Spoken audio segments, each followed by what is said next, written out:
Muy buenas tardes. En esta oportunidad hablaremos sobre el Pacto Internacional de Derechos Civiles y Políticos. Para poder desarrollar la ponencia lo dividiremos en las siguientes secciones. Primero hablaremos sobre el preámbulo y los derechos consagrados en el pacto, luego hablaremos sobre el Comité de Derechos Humanos, para después hablar de la entrada en vigor, la adhesión y finalizaremos con las reglas de interpretación. Pues bien, hablando un poco del preámbulo del Pacto Internacional de Derechos Civiles y Políticos, observamos que se resalta la dignidad humana como aquel derecho inherente a toda persona humana, en el cual se le da la posibilidad a que toda persona goce de sus libertades, no solamente económicas o culturales, sino también de aquellas libertades civiles y políticas. Es por ello que este derecho no solamente va encaminado a que se realicen relaciones recíprocas con otros individuos, sino también que se consagra la obligación del Estado para que pueda imponer o la obligación de promover el respeto universal hacia los derechos humanos. Encontramos que desde el artículo 1 hasta el artículo 27 del pacto se enumeran unos grandes derechos humanos que, por mencionar algunos, que por cuestión de tiempo no los podemos abordar todos, encontramos por ejemplo grandes derechos como el del artículo 21 que habla sobre la reunión pacífica, artículo 22 derecho de asociación sindical, artículo 24 derechos de los niños, artículo 25 derechos y oportunidades de los ciudadanos, artículo 26 derecho de la igualdad ante la ley. Estos y entre otros consagran los derechos de especial protección que involucra este Pacto Internacional de Derechos Civiles y Políticos. Bueno, mi nombre es Gustavo Serna y les voy a exponer lo concerniente al Comité de los Derechos Humanos del Pacto Internacional de los Derechos Civiles y Políticos, que está compuesto por 18 miembros nacionales de los Estados partes. Se dice que estos deberán ser personas de gran integridad moral, con experiencia jurídica en materia de derechos humanos, ejercerán sus funciones a título personal. Serán elegidos por votación secreta. Cada Estado parte podrá proponer hasta 2 personas. La misma persona podrá ser propuesta más de una vez. La elección inicial se celebrará a más tardar 6 meses después de la fecha de entrada en vigor del presente pacto.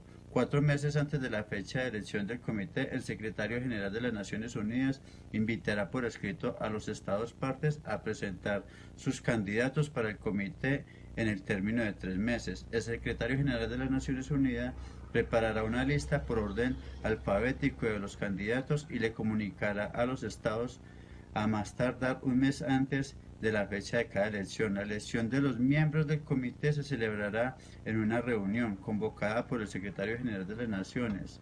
De la sede para el quórum estará constituido por 2/3 de los estados, quedando elegidos miembros del comité los candidatos que obtengan la mayor número de votos.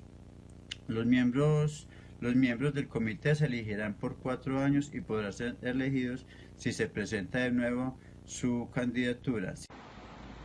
Por otra parte, es importante destacar que en el Pacto Internacional de Derechos Civiles y Políticos consagra la adhesión al tratado, que si bien abre la posibilidad que todos los Estados miembros que quieran adherirse al tratado lo puedan hacer, consagra una regla para que pueda adherirse al tratado. Y esa regla es la siguiente, que se debe de cumplir con el depósito del instrumento de adhesión ante el Secretario General de las Naciones Unidas, para que allí, pues entonces el secretario tenga la obligación de informar a todos los estados que hayan firmado el presente pacto o que se hayan adherido a él, el depósito de uno de los instrumentos de ratificación y adhesión, es decir, el deber de informar de los otros estados. Esto está consagrado en el artículo 48. Buenas tardes. Continuando con la exposición del contenido del Pacto Internacional de Derechos Civiles y Políticos, corresponde ahora hacer referencia a las reglas de interpretación. El artículo 46 dispone que las disposiciones consagradas en el pacto no pueden entenderse en menoscabo de las disposiciones de la Carta de la Organización de las Naciones Unidas, ni en las constituciones de las organizaciones que le otorgan un mayor alcance a las disposiciones del pacto.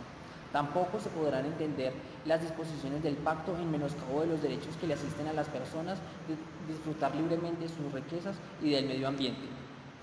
De otro lado, en lo que respecta a la adhesión, se debe decir que el pacto se encuentra abierto a la adhesión por otros estados miembros de la Organización de las Naciones Unidas, así como organismos especializados.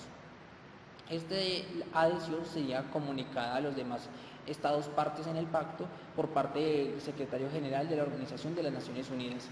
En cuanto a las enmiendas, estas pueden ser propuestas y comunicadas al secretario de la Organización de las Naciones Unidas, quienes notificaría a los demás estados partes en el pacto, y estos estados, si lo desean, podrían solicitar que se les convocara para aprobar dichas enmiendas.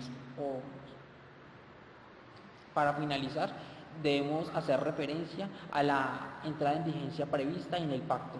En este punto es necesario diferenciar dos tiempos. En el primero, para entrar en vigencia el pacto se había previsto que se requería el depósito del 35º instrumento de ratificación o adhesión ante el Secretario General de las Naciones Unidas para entrar en vigencia los 3 meses siguientes a la fecha del depósito. O está el caso de los estados que se adhieran o ratifiquen el pacto con posterioridad a la entrada en vigencia o del depósito del 35º instrumento. En este caso, para los que se adhieran con posterioridad, el pacto entra en vigencia 3 meses después del depósito del instrumento de ratificación o de adhesión.